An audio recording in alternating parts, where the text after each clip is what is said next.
On this episode of the WildFed podcast. This is the time of year where I start running out of time to do all the things that I want to get in. We got fall turkey season coming up. This year, I just missed blueberries again. Chokecherry. Big clusters of beautiful, shining, sweet fruits. These aren't sweet enough for me. There's not enough meat on each cherry. Why do you like these so much? If you're listening to this and you carry a sidearm, Kydex holsters, they are the very best. So they used to say, like, don't wash the poison ivy. You're just going to spread it.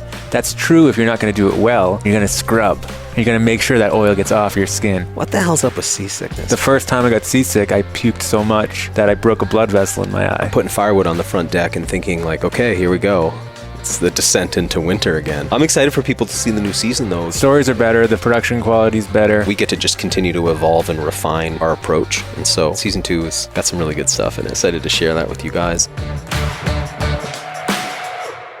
Episode 97 of the WildFed podcast with Grant Guiliano and me, Daniel Vitalis, is brought to you by Surthrival. Did you know that antlers from cervids, that's the members of the deer family, are the only mammalian organs that fall off and completely regenerate year after year? Not just regenerate, but come back even bigger. What's causing that explosive, rapid growth, which in elk can be over an inch of antler a day? Well, it's a cocktail of many powerful steroidal compounds and important tissue building blocks. In addition to stem cells, there are many important growth factors, several forms of collagen, incredible amounts of iron, and a suite of other organic compounds that, when taken by humans, increase lean body mass, tune metabolism, and fuel recovery. If you're athletic, post-surgery, rehabbing an injury, or looking to have more consistent energy levels, take a look at Surthrival's elk antler formulas. Surthrival carries the highest grade elk antler products humanely harvested from free-ranging elk right here in the USA. Head over to surthrival.com and check out the entire product line. This episode is also brought to you by Wild Food Warehouse. Wild Food Warehouse is your source for hand-foraged wild rice.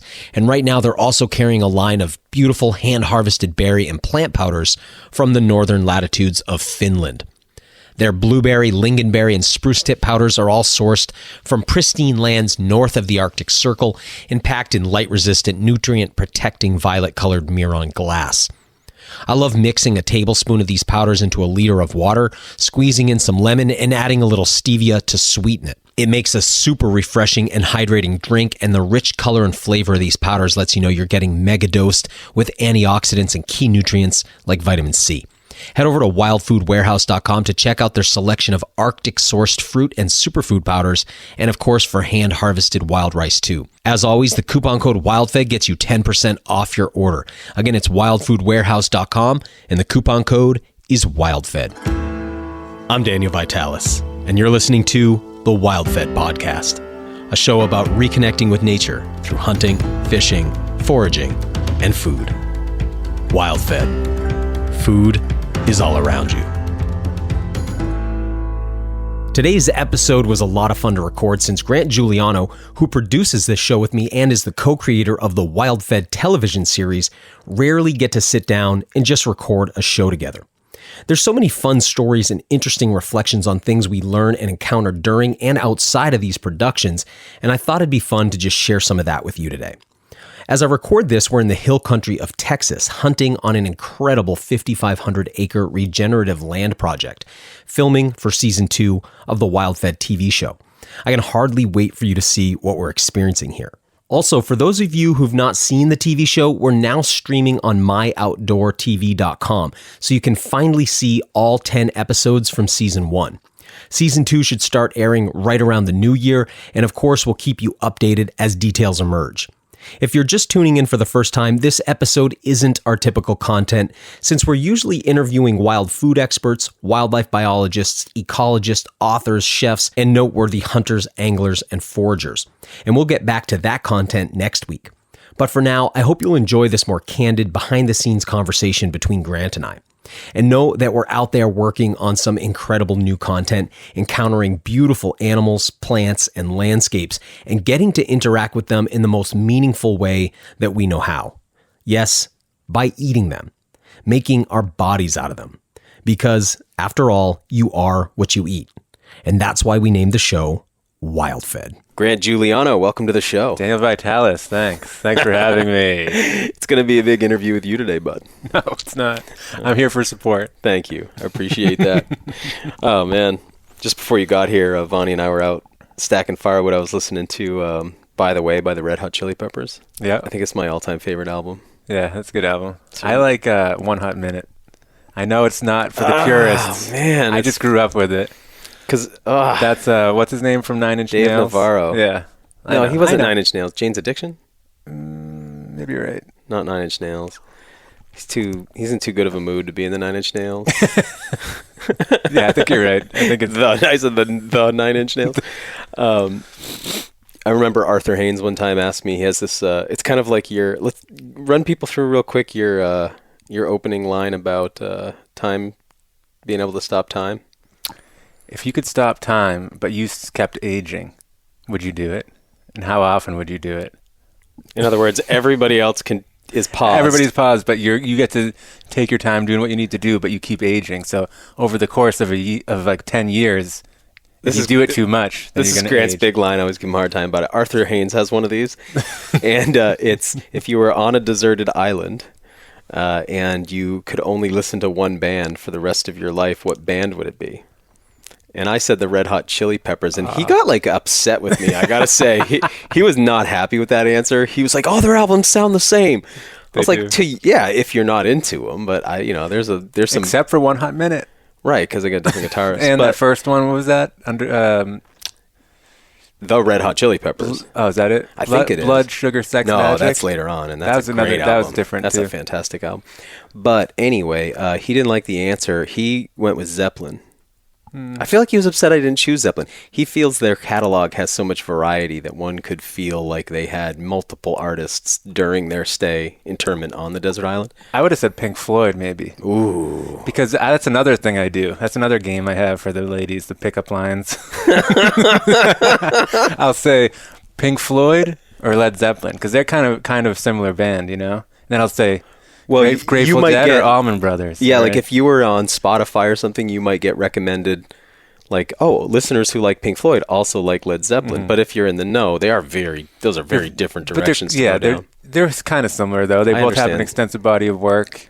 Yeah, similar time frame and era. And kind of a similar style of music, yeah. Man, that's hard for me to hear. I'm just not a Zeppelin fan. I'm Floyd more. not a Zeppelin fan, but Floyd is deep. Everybody's like, why are they talking about this? All right, so anyway, I really like that album by the Chili Peppers, but we were stacking firewood, and I was thinking about another song that you somehow. So Grant, for the listener, Grant, the producer of WildFed, happens to know nearly every old song ever except Wheel in the Sky by Journey, which I don't understand how you don't know that song. It's funny because we heard it on the Tuna Boat the other day, and I was like, oh, this is the song that Daniel's always singing. It's such a good song. I knew it just because you sing it all Journey's the time. amazing. I always thought Journey was something to make fun of, but I've gotten kind of actually more serious about liking them. But the point is... You were showing me those album covers? Yeah, like, they're also pretty psychedelic, right? So... anyway, Wheel in the Sky got me thinking. I played it today while we were stacking firewood because I was getting all nostalgic because it's hot, it's August, and I'm putting firewood on the front deck and thinking like, okay, here we go. It's the descent into winter again. Yeah. And, this is the time of year, too, where I start running out of time to do all the things that I want to get in. I start realizing like what I'm going to get to forage and what I'm going to just have to miss this year. Yeah. And then choke cherries to me are a symbol of like as the choke cherry season winds down, I feel like the season's starting to shift towards drier, cooler weather. So all that's underway. But in my head, when I think about that, I think the wheel in the sky keeps on turning, right? Because it's like about the cycle of the seasons and the zodiacal movement throughout the year as the sun appears to, as we go around the sun, but you have the appearance of the seasons changing around us. Anyway, it's happening. Yeah. But I feel that as a forager, as a hunter, as somebody who's into wild foods, you get such a deep and intimate encounter with the change in the seasons. Like everything like means something. I'm starting to feel that. It's interesting, right? Yeah. Because you chart it by all of these different species. Right. And so it's sort of like, I don't think about chokecherry. I mean, I guess a little bit in the springtime when I see them flowering, I'll think, oh, there's a good tree there. There's a good stand over there. But I don't really like go hang out with chokecherry trees until it's chokecherry season. Right. So it's like I don't get to see that friend until the season comes around. So as the wheel in the sky keeps on turning, I start thinking like, oh, this is coming. This is coming next. This is coming. So I really appreciate that. And laying up firewood just gets me thinking like about where we're headed, I guess, you know. Does that stress you out when you start thinking about all the things that are coming up to harvest or to hunt? It's a good question because it does sometimes. And other times I just like can be with it. Mm-hmm. But one thing I've noticed is that so after building Surthrival, you know, I've had that company for 13 years. So that's a pretty long stretch. And after, you know, the first 5 or 6 years, it was a much simpler kind of machine where I didn't have to be as actively involved on a day-to-day level. That freed me up to do, you know, go deep into wild foods, especially to learn to hunt and fish, which is, if anybody new to it knows, has got a big learning curve. So, if you want to do it well. Yeah, exactly. If you want to be effective and if you want to be able to do it alone too, like, in other words, without a guide or without a mentor every time you go out, if you want to like learn to actually do it in that way, and if you want to process your own meat, all those kind of things, of course, you know. So I had all that time to do that now, and I guess we'll just announce to everybody listening, we're shooting season 2 of WildFed for Outdoor Channel. It's very, very exciting. Very exciting. To me, getting our first season on TV, and you know, we're in a unique scenario where we made the show for the web and got picked up on TV. That's a pretty cool opportunity. But there was that part in my brain that was like, you know, it's not the same as a network approaching you and saying, we want to make a show with you. It was sort of like an interesting fluke. The question was, will we get another season?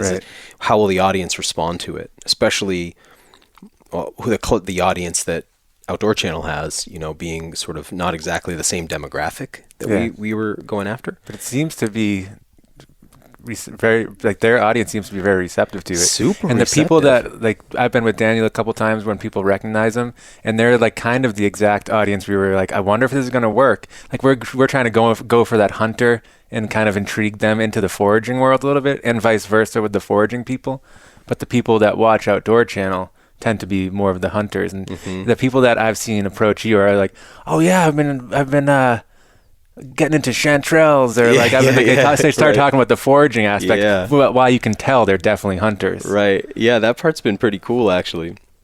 It's been happening a lot more, and it's also interesting though that it keeps happening to me in the most inopportune places. You know, outside the bathroom, at the bathroom at Irving, or the other day it was at the dump, where it's like, oh man, I'm here to throw away my garbage and recycling. But yeah, we've had a really awesome reception there, and then, you know, we're doing 10 more episodes. So my original point though, going back, was that now that I do that, now that we're making those episodes, all the work going into, because obviously there's shooting the episode is probably the smallest part of it, right? Like you editing and putting music to the show and all of that, just a huge time spend. And then obviously for me, it's a lot of planning the episodes out, getting the people involved, you know, and managing all the flights and all that kind of stuff. So I have less time now to do all the things that got me to where I could make a show about it. You know, I still have time for that, obviously, but it's harder now. I don't have as much free time because it's sort of between WildFed, the podcast, Surthrival, the brand, and now WildFed, the TV show. Is like 3 different jobs. And so anyway, adding the 3rd job has taken up more space. So I have to be more selective about what I do outside of the show, because it's really important to me that I'm continuing to expand the disciplines. So, but also I think what stresses me out a little bit more than missing something, like this year, I just missed blueberries again. Wow. So hard. I mean, we went to our spot one day and, they weren't quite ready yet. And then we tried to go to some new spots and some problems emerged. And anyway, by the time it passed us by. So, that's a couple years in a row now. Yeah, it's that I'm having to buy blueberries. Oh, yeah. It's really a struggle.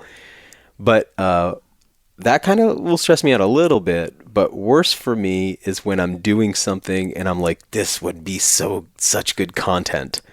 That's harder, well, you know, and it's not I've also had the kind of ego side of it where you're like, man, if this doesn't get recorded as content, then it's like it didn't happen in some way. So, you catch some beautiful fish that you really want to not just share from the ego sense of like, look what I've done, because it's not just that, it's that you constantly doing influencing work, you constantly need content. Right. So you're like, oh man, I don't have a phone with me to take a picture, or there's no videographer here to capture this. And this would be such good content. And then it's that reminder of like, well, this is the real thing, to be with the experience. This is why you love it. Right. Like it's actually better in a way, but there's an interesting balance between those two things. And so, yeah, when I'm out doing something and I can't capture it, I feel like, just like a longing to, it slips through your fingers, and it's only recorded in your mind and I guess in the tissues of your body that receive whatever that food is, but that's an interesting component of it. Yeah, I wasn't even thinking about that part. Yeah, it's pretty wild, man. But hey, what do you think of turkey call over there? So I just handed Grant, I'm a member of the National Wild Turkey Federation, and they've produced a magazine forever that was called Turkey Country, and it just like I get a free magazine from the NRA. I almost wish they wouldn't send it to me. I never read it. It's pretty bad. The NRA is just.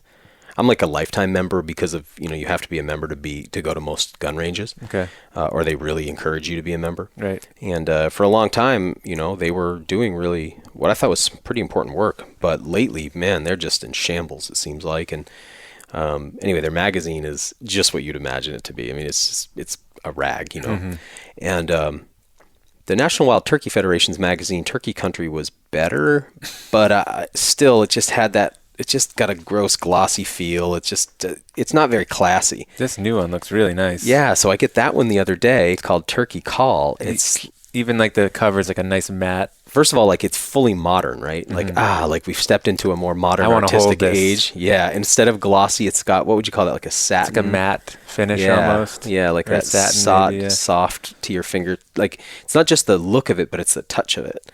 And they got a new logo. It's beautiful, right? Yeah. And it's really just nice. like they somehow like they got it. They stepped into a more modern era with this. And so it's like one that I'll actually keep on my bookshelf instead of throw away. Right. Whereas this thing is like throw it away all the time. So. And we got fall turkey season coming up. Yeah, and they've just taken away the need to tag those birds. Yeah, or even have a transportation tag.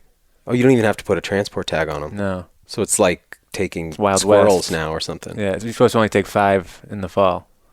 Only 5. I mean, it's a lot. I'm just saying it's not like you Right. can take as many as you want. When I first started hunting in Maine, big game category. Are they not now?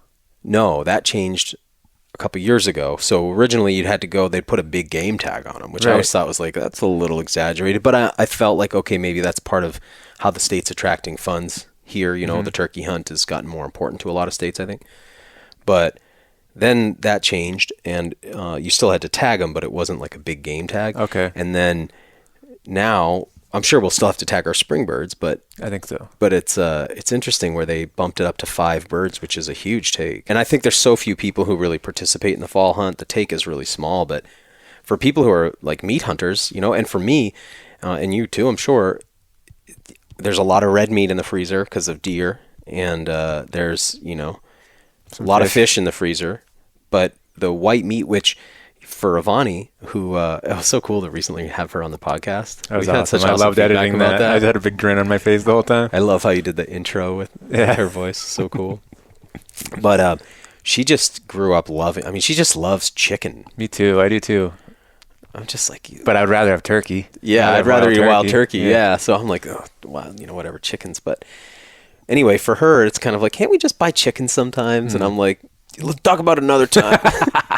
So if I can, but she also loves turkey, the way I prepare it. So if I can get 5 birds in the fall, that's awesome. And if I don't have to tag them, then it's like a much simpler thing because always having a and plus you pay for those tags too, so it gets annoying. I think it's $5 every turkey, right? 2. I think it's 2, but it's just like a kind of a nuisance because, it's either carry cash with you or then you got to put on a car. It's just annoying, for a turkey. So anyway, yeah, that's pretty exciting, man. Yeah, I'm excited to get out. That my first turkey hunt was during the fall. You and belly crawled for like 60 yards or something. And the whole time you were just like, why isn't he shooting? Yeah, shoot, Grant. I didn't like have a good gauge on how many yards was 20 yards, 30 yards, you know? When you came back from that, so you shot, that used to be 2 birds back then. So you shot your 2 birds. I shot 2 right in that, because there was a big flock. With my Benelli, right? Yeah, man, such a nice gun. So you came back from that, you reminded me of, you know when like a young dog gets into another animal for the first time, like comes back from having gotten into a porcupine or chased something and nearly caught it or did catch it,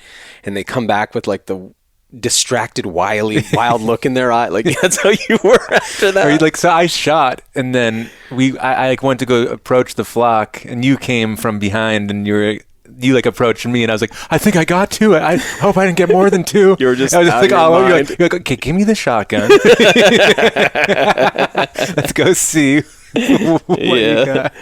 I've just fallen in love with ground wild turkey meat. Yeah, I just think it's so good. I mean, the breast obviously is incredible. The tenders are incredible, but I like the wings for more and more. I'm liking to do soups with them too. You know, like lightly roast the wings, and then put them make them into a stock, and then pick the meat off, and leave that in there. So good. I wouldn't want to grind like a turkey breast, but when you take all that dark meat off the legs and off the back and off the, if you get some in around the wing and everything. I'm definitely going to try that this fall. So good. Yeah. You surprisingly, if you get full-grown, mature birds, there's quite a bit there. So, man, it's fantastic. But talk about an underutilized animal when people harvest them, Oh, yeah. It's pretty unfortunate, really. This is one thing to, there's stuff, I don't know. That's one of those birds that, or one of those animals that everybody's like, oh, you can't eat those, right? Even people that don't hunt. It's not good eating. Yeah, or people that do hunt think that. That's too. Crazy. Yeah. But, yeah, I'm getting more and more sensitive to waste. I've always been sensitive, but lately watching fish collars go overboard. When we go, Grant and I get to fish, ground fish a lot. It's just one of the big fisheries here is to go for haddock and pollock and, cod occasionally when people can take them. But, those fish you catch en masse. You're catching lots of them in a day. So you remember the other day we were out tuna fishing, but during the sort of doldrums of the midday, I was just, for something to do, I was just fishing off the bottom. Yeah. How many pollock and haddock was I catching? So many. Dozens, and you bring them up. And so when you're actually targeting them, you're catching a lot of these fish, and the whole boat's catching a lot of those fish. They just fillet them and throw everything else overboard. And there's all those fish collars, which there's really no time in the day. Like, it would be hard to be like, I'm going to salvage all of those. You'd almost need to bring a person who had fish cutting skills, get them a ticket on the boat or bring them on the charter, and then just be like, your job is to cut off fish collars and livers or something, But those collars, if you had let's say you had 2 dozen pollock or haddock collars that you could rub down in oil and salt and roast and serve out almost like chicken wings, man. So this last pollock that you got, did you cook the fish whole? The pollocks that I brought home, no, I filleted them, but very carefully so that the fillet, this fillet on the side, I carried that filleting right down across to the mid belly. Yeah. So I could keep the belly meat too, because that's another thing that goes overboard is belly meat, where all the fat is. That's pretty unfortunate. So I salvaged all that, and then I took the collars as well. And I remember when I cooked them, I was like, Avani, I'm going to cook some fish today. Listen, I'm cooking the collars. Just give it a chance. Like, I know it's the kind of thing she would normally look at and be like, I don't know if I want to eat that.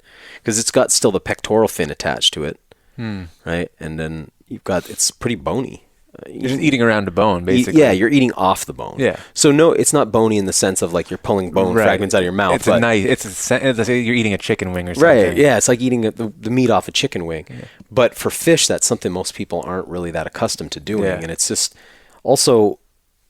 Well, for whatever, chicken is like a finger food to people, but fish, you typically don't want to touch it, right? Yeah. So, and this is a food you got to really kind of get involved in, but there's so much more flavor in that cut. Is there a lot of meat in that? On a pollock? It's pretty meaty. Really? Yeah, very meaty. I'm regretting I just filleted mine. You did, huh? Yeah.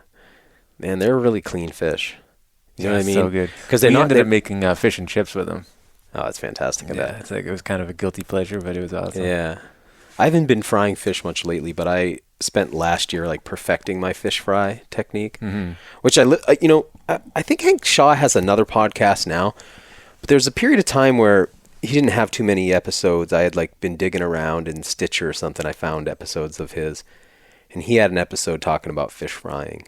Yeah, I remember when you found that out. You remember? And then I was on a tear. Yeah, exactly. Every time I came over, there'd be a wire rack with fried fish on it. The wire rack is critical. It's like, if you're listening to this and you don't own any wire racks, go to a commercial kitchen supply place. Get the galvanized ones too, or whatever the ones are that don't rust. I have some that rust. Mine don't rust. Yeah, so I must have that stainless or whatever there. Whatever it's called. Yeah, not galvanized, right? That's like not food safe. Maybe you're right. But get the lead ones. Yeah, get the medieval or get the ancient Roman lead water pipes. They're fantastic. Anyway, yeah, the wire rack is crucial so that you get that nice air circulation underneath. But those wire racks, man, it's coming handy for a lot of things. A lot, and they nest into the baking sheets. So you get wire racks that mate with baking sheets and get both. And those if you're basting something, you just put them on there. Good point. Yeah. If you've smoked something, you can put them on there. Or if you want to put them in like a homemade smoker or something, so you get air circulation underneath. I like it for drying plants on. Mushrooms on. So if you were going to slice up a mushroom and you put them on there, you get that air circulation underneath. Or recently with the fireweed harvest I did. Yeah. Lay them all out on the We're having racks. some right now. Yeah, so let's talk about that. You're drinking fireweed tea here. So this is called Ivan Chai, which I just... So politically incorrect. Very politically incorrect, and I apologize to any Russian listeners right now for that, I think, kind of overtly anti-Russian sentiment. But evidently the Russians call it that. That's what I'm told. Ivan Chai. Ivan Chai. Yeah, but the idea is that you're taking fireweed, which is Epilobium angustifolium, some of my favorite Latin for the year. Like a mouthful. Our friend Ben Belty, he's just like a foraging boss or what? He is. When we went down and to visit him recently, I was surprised at how much knowledge he had. Yeah, he's a sleeper right there, huh? Yeah, he doesn't boast that his skills a lot. No, he's so chill that actually I went and watched The Big Lebowski lately because he reminded me of like that level of chill. But if you're listening to this and you've heard me read ads for Wild Food Warehouse, that's Ben's company. And so Ben introduced me to this, and he'd been telling me about fireweed for a long time. Arthur had initially introduced me to the plant, and I'd harvested it with him, but just never really did anything with it. I think we might have tinctured it, but I never really took the time to learn about the plant. Mm-hmm. And then we were in Kentucky, where Ben lives, and we were filming our big upcoming episode. Yeah. Oh my gosh. Brood 10 episode. I know, giving it away there. He stopped by the house with Ivan Chai, and when I opened the jar and smelled it, I was like, okay, now I'm in. And so that got me interested. So Ivan Chai's basically what you're doing is harvesting fireweed, which is a summertime plant here at least. Really cool looking plant too. Beautiful plant, yeah. Daniel has a recent post about it on his Instagram. Yep, if you go to my Instagram, and we did one on the WildFed Instagram account too. So if you check those out, you'll see that. So it's a herbaceous plant, fairly tall, sometimes 7 feet tall, maybe taller. Oblate sort of green leaves, and then these beautiful pink flowers, like this big pink inflorescence on the top. And recently, by the way, when I went out to harvest some, Avani and I went up into the White Mountains because we could kind of go back in time a little bit because the season had ended down here in the lowlands. And so we went up altitude a little bit, and they're not a plant that you can easily like break off with your fingers. Like if you're going to harvest like, I don't know, oxeye daisies or something. Right. It's like you can just use your fingers, pinch them, and break off the meristematic growth. But they're more woody? They're not woody, but they're fibrous. Like woody's an actual thing, like, Poison ivy. Poison ivy's woody. Which I'm nursing it. Look at this right here. It's pretty nasty, huh? Oh, man. Yeah. Have you been scratching that a lot? I ended up taking like a really stiff fingernail brush to it. You were like, fuck it, I'm just going for it. Yeah, I got some poison ivy from a recent harvest Grant and I were out on. I'll get into that in a minute. But anyway, I didn't have anything to effectively like cut the plants, and I had a pair of EMT shears, trauma shears in my car, in my first aid kit. And man, that's a great piece of gear. Because, the way trauma shears are, they're blunt tipped, and then they actually have like a little protective end on the bottom blade so that they're made for cutting clothes off a trauma victim. You can't injure somebody, right? Yeah. It's really hard to get injured by them because you can't poke yourself and you can't accidentally cut yourself. So anyway, when I used to do that when I was into trauma medicine, you can cut a penny in half with those shears. They're incredibly strong. And so for that work, they were fantastic. And I thought, trauma shears would be good to have for a lot of different harvests. Like whenever you're, especially, branches. Yeah, that's what I'm thinking, branchlets and stuff like that. That's a little hard on your knife or whatever. So cool. And nice if you're reaching into places where you can't quite see what you're doing. You don't have to worry too much about hurting yourself. Yeah. Like you can sometimes with a knife poking around, you can accidentally stick yourself. Just like even just falling on it. It's cool that it has a blunt end. Yeah, they're really safe. Or if you're going to have like a kid mess with them too. Yep. So anyway, cutting down the fireweed plants, bringing them home. I like to let them wilt a day or so because you can give up a little moisture. And then you're basically stripping all of the leaves and flowers and flower buds, and if they've started to fruit, some of those fruits too, and stripping all that stuff off of the stem, and then taking I get all that material together, and then you kind of take a handful of it and roll it in your hands, like with a lot of friction, until the leaves start to break down a little bit and the flowers start to break down and get like wet and moist in your hand from the moisture that's inside their tissues. And then you sort of roll that up, and then you grab another handful, and you keep doing that until you've worked it all, like massaged it all, bruised it, and broken it down. It's like muddling, but not in a glass. Yeah. Yep. And then that stuff you leave inside jars and let ferment for a couple days, just shaking it every day. And then the final product, You'll burp it every once in a while. Yeah, basically, or have like just a loose lid on it anyway. But then that final thing goes through a meat grinder with. Is that like other people do that too, or is that your own touch? Well, I haven't looked into, and I had actually, after I posted, somebody reach out. I think a couple people reached out who were like, I'm a professional Ivan Chai maker, and you're an idiot, basically. For putting it through the meat grinder? No, not for that. Just like, no, not really saying I'm an idiot, but kind of being like, hey, consider this, consider that, or whatever. But I like how it looks after you put it through the meat grinder. It's like a nice looking product. Well, like if I showed it to you and you smelled it, you might think that it was like tea. Yeah, like Camellia sinensis, the actual tea plant. Not like an herbal tea. So not an herbal tea. So when it goes through the meat grinder and it's pushed through the holes in that plate, all of that stuff kind of comes out in little extruded balls almost, and then you dry that, and it looks like a really nicely prepared oolong or something like that. And it has a taste like that too. Right. So if you drank this, again, doesn't this feel like... very often when I drink an herbal tea, I feel like the tea lacks a little bit of punch. Yeah. There's no caffeine in it or any kind of like drug, because you're like, man, this just doesn't have like boring. Yeah, exactly, kind of. But this doesn't feel like that, right? Right. And even though you don't get any kind of psychoactivity or central nervous system stimulation from it. But I guess what's most exciting to me about it is that it's an aromatase inhibitor. We'll get right back to the show in a moment, but first, hunting season is right around the corner. Are you interested in learning to hunt effectively with skill and good ethics, but feeling overwhelmed with how much there is to learn or not knowing where to start? Maybe you just need some support to finally make it happen. Or you've already begun your hunting journey, but you want to increase your skills and knowledge to help you harvest more successfully and consistently. Check out The Hunter's Journey at thehuntersjourney.com. I can tell you from personal experience, being able to walk into the woods and bring home food to feed my family and community is one of the most empowering and rewarding feelings I know of. It increases self-reliance, provides excellent food, and is an avenue for land stewardship and deep nature connection. But getting started can be challenging, especially if you weren't raised in a hunting family. There's many barriers to overcome, like finding places to hunt, choosing what gear to use, learning the skills of the hunt, and knowing how to process your harvest. Chris Gilmore from episode 58 on tracking and awareness has designed an inclusive course and community to help you overcome those barriers and make the dream a reality for you.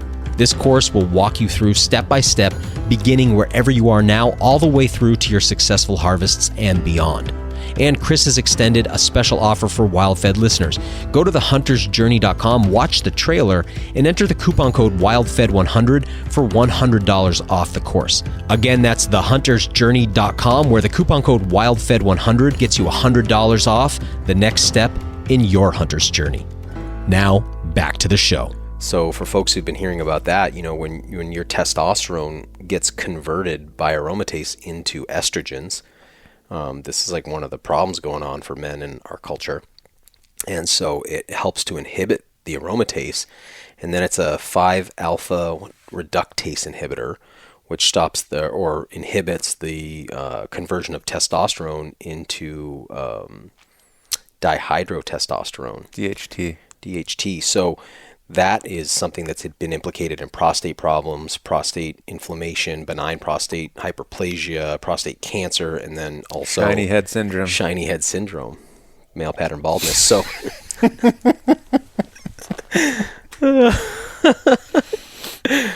oh man, I almost had a spit take on myself there. I always have to tell people, like, that doesn't mean this tea's going to stop male pattern baldness. If it did, you'd definitely have heard about it by now. And if you're already bald, you can't reverse it. Trust me, guys. Trust me. It's okay, Grant. Whenever I need to check my hair before a shoot, I just look at the reflection in your head. I appreciate that you've decided to go with the no hair look, actually. Yeah. I did it the second people started saying, "Oh, it looks like you're balding, Grant, or you have a bald spot." I was like, zipped it off. I used to have hair down to my chest. It's hard because I've got several friends, people I really love, respect, and admire, who self-identify as long hair people, but they also are losing their hair to the point where you just feel like, man, you're gonna have to reevaluate your personal identity around how you see your hair here pretty soon. But yeah. Anyway, that's neither here nor there. The point is, the fireweed's an incredible plant. So I've been drinking this tea daily now for a few weeks. Ancient use?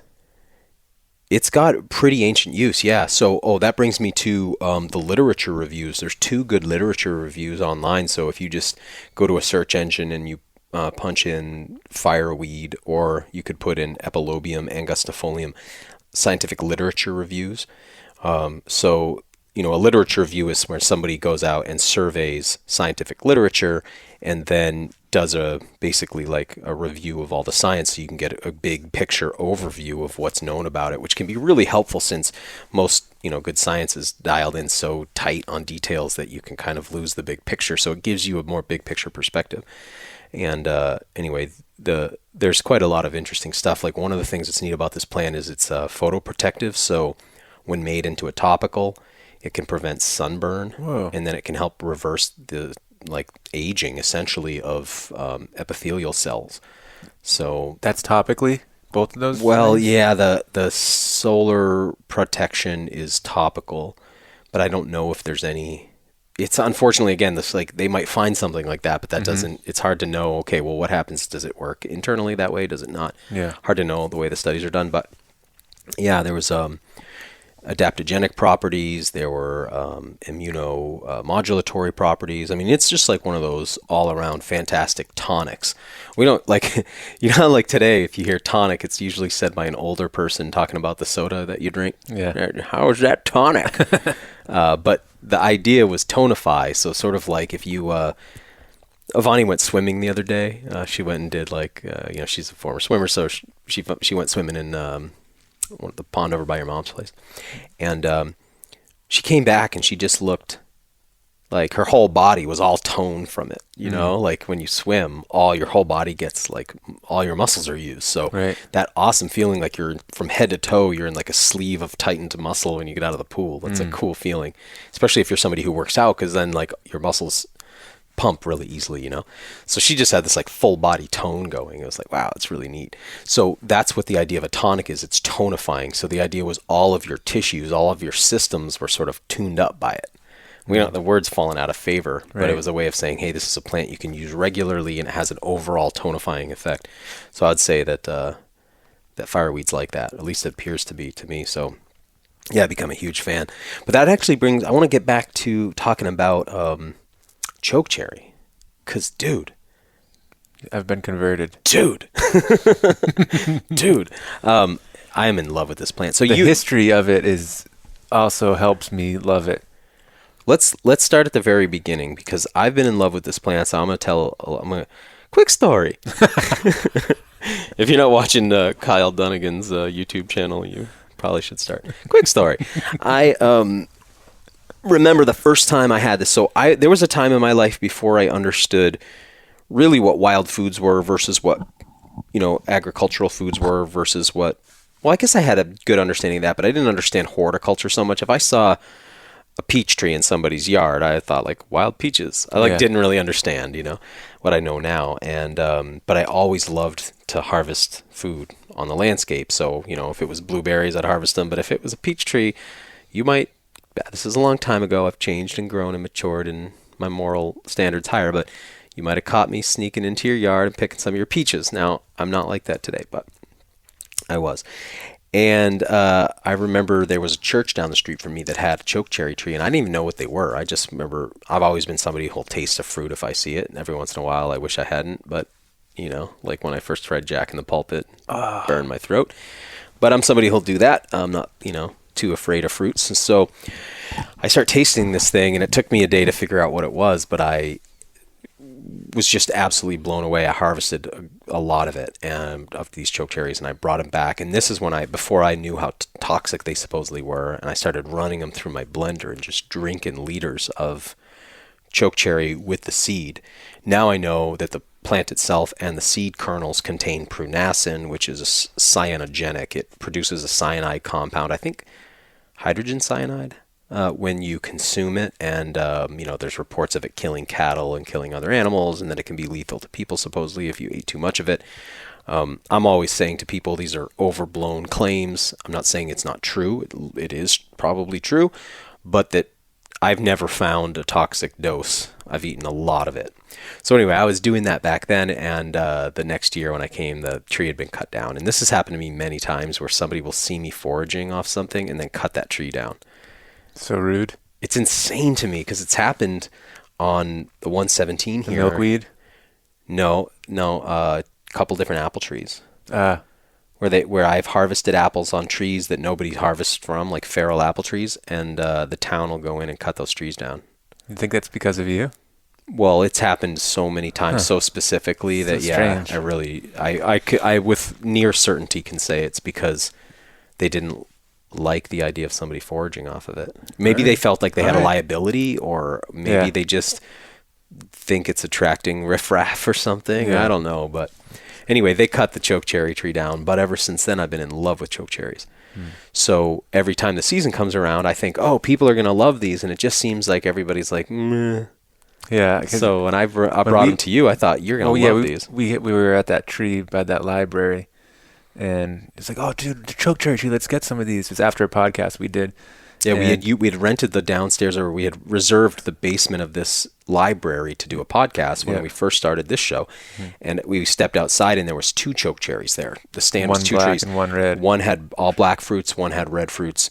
And for those of you who are out west and you think, what do you mean red fruits? That's unripe. Here in the east, we have a phenotype that matures and ripens and stays real ruby red.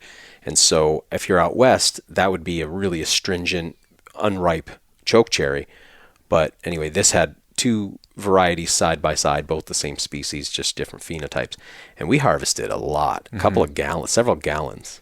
And I just found the berries to be cherries, not berries. Yeah, not chokeberry. I just found them to be, I don't know, not that pleasant. I was like, these aren't sweet enough for me. The fruit to seed ratio isn't fruity enough. There's not enough meat on each cherry. Right. They're a little bit astringent. Not enough meat on the bone. Yeah, they're a little bit astringent. I was like, why do you like these so much? And then you don't go too far ahead here, because I want to get into some of those. But it was funny what you said in response to that. You kind of took a second. You're like, Grant, you just want the chokecherry to be something that it's not. Yeah. Well, and I was like, there's a life lesson in there somewhere. There is. There's a lot of life lessons in the foraging world, actually. When you look up and read about chokecherry's use ethnobotanically, one of the things that always comes up, it seems like, every text I read on this will say this was one of the, makes this blanket statement, but like, this is one of the most important fruits for Native American peoples in its range. Mm-hmm. And, used in pemmican, but a really, really important food. And to me, why is so obvious, because when you get to a good stand of it, the abundance on the plant is unlike most wild things. I'm trying to think of apple trees are like that. Like you look at some apple trees and it's just like, my goodness, the amount of fruit is, it'd be hard to even count them all on one tree. And a black cherry tree too. Right? Black cherry tree is never as abundant as chokecherry, though. I mean, very rarely. I almost never see it like that. Maybe grapes. Yeah, they hang in what looks like, they hang off those racemes in a way that look almost like kind of like grapes. But big clusters of beautiful, shining, translucent, jelly, like sweet fruits. So anyway, when you were like not liking them, and now one of the things you brought up is the astringency. Yeah. And I want to get into that because yesterday I had it, actually the last couple of days I had it. You were here the other day, we were filming. And I was just eating. Remember, I found that some of my chokecherries were starting to mold in the fridge. So we were like picking out the moldy ones and just eating them by the handful. Eating the non-moldy ones. Thank you. And by the end, my teeth looked like I had been like a non-toothbrushing smoker of 20 years or something. Turned totally brown and yellow. Yeah. And all this goop is accumulated in my mouth. So when you eat a huge amount of chokecherries, like you saw the other day when we were filming, I brought a toothbrush with me because chokecherries make your teeth look so reprehensible that you almost don't want to like go into any public place because your teeth are not the color they normally are. Can I use your bathroom? Yeah, I'm gonna take a shower in there. So anyway, I want to point out that a lot of folks will say chokecherries are bitter. And I cannot find any bitterness in chokecherries that are ripe. When I taste them, there's no bitterness. But what I run into is strong astringency, which is not a taste. So this is like something I feel really it needs to be said. Astringency is a chemical reaction in your mouth. It's a sensation, but it's not a flavor. So if you eat an unripe banana, that's astringent. Yep. It'll suck the moisture out of your mouth. Yeah, but what's really happening is that there's a reaction happening with the tannins and the protein in your saliva, and they're coagulating together. So as you're doing this, how it starts to coat your teeth, and your saliva starts to turn into these like coagulated clumps, like in the sort of little recesses and pockets of your gums. So that's not a taste. So if you get to where you go, okay, that's just a mechanical thing happening in my mouth, I'm going to chew through that because it's not a flavor. It's certainly not bitter. Then it's like, well, who cares? Once you're like at the point of you don't care about that part, you get to live in the magic of the chokecherry. You don't think there's any bitterness in there? No, I don't.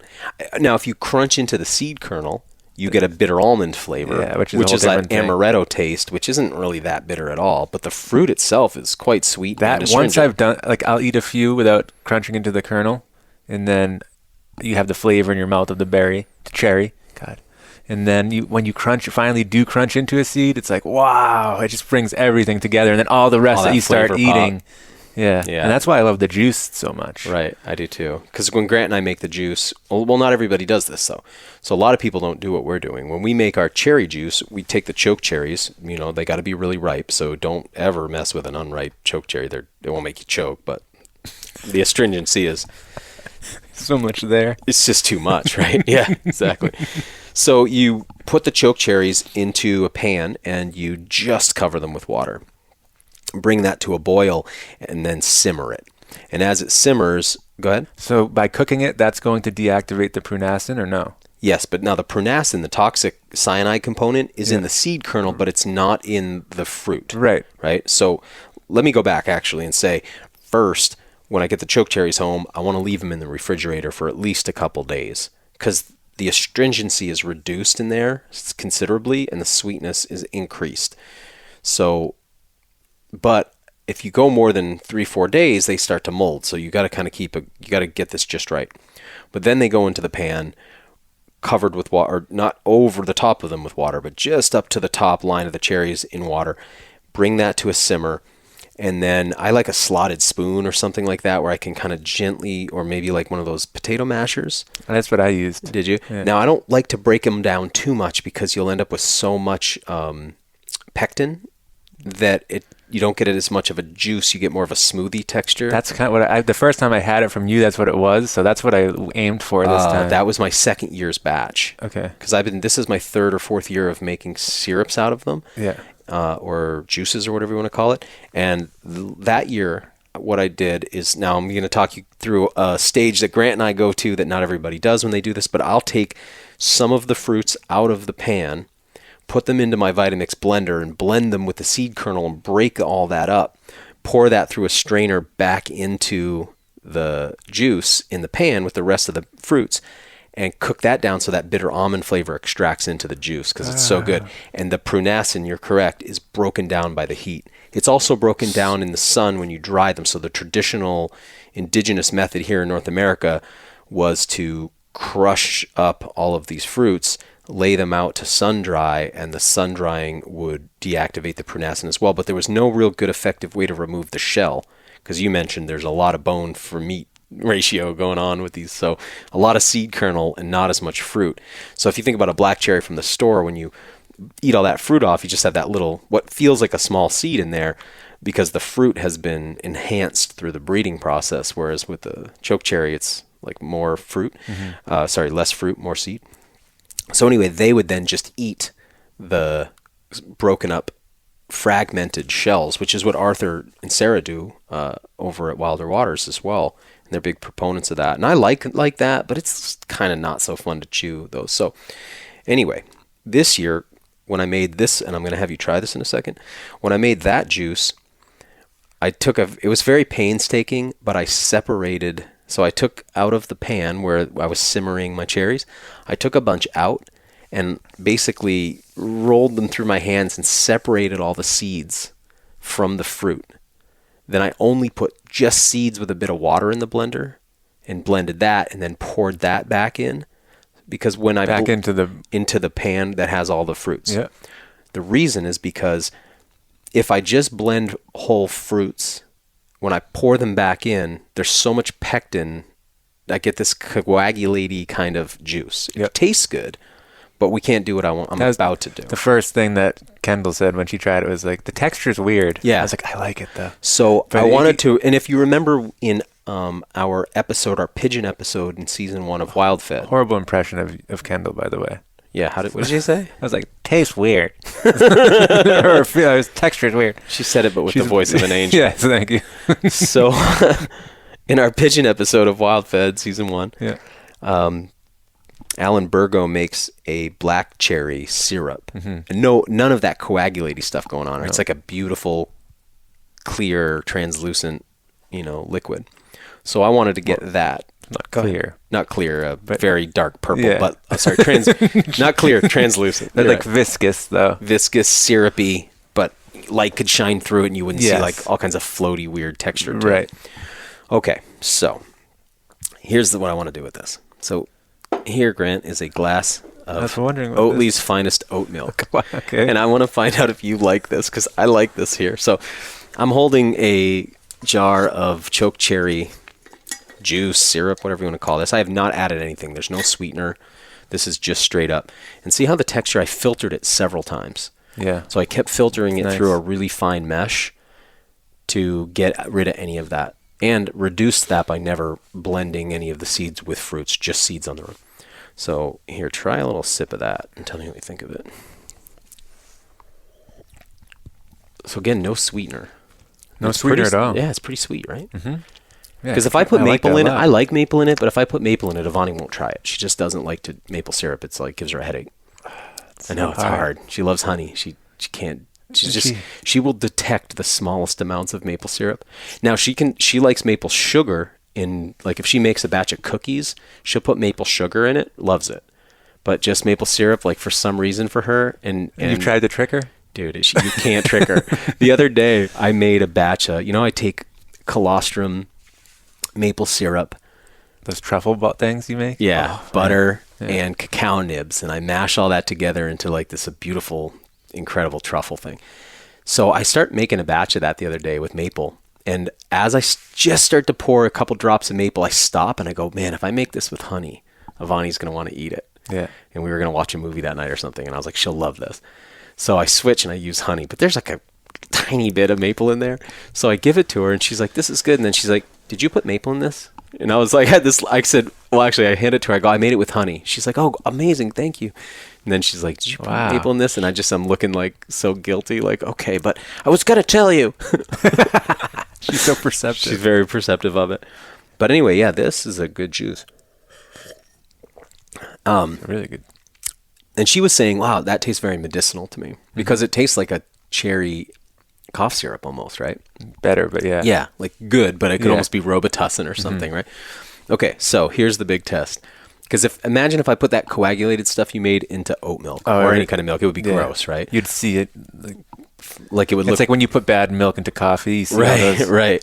So I just want to see. I'm just going to use up this whole batch because I picked a lot of cherries yesterday. Nice. I'm going to make a big batch tonight. But it's funny that you do this because I used to mix apple cider in with milk. Really? And everybody thought I was so weird for doing it, but I just liked that. I made this last night and I was like, I like this, and Grant likes weird things, so he might like this, but it's not for everybody, I don't think. So that turned a nice purple color, huh?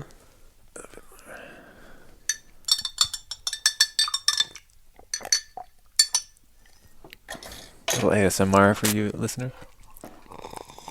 AMSR is when you like listen to people eat. Yeah. What do you think of that?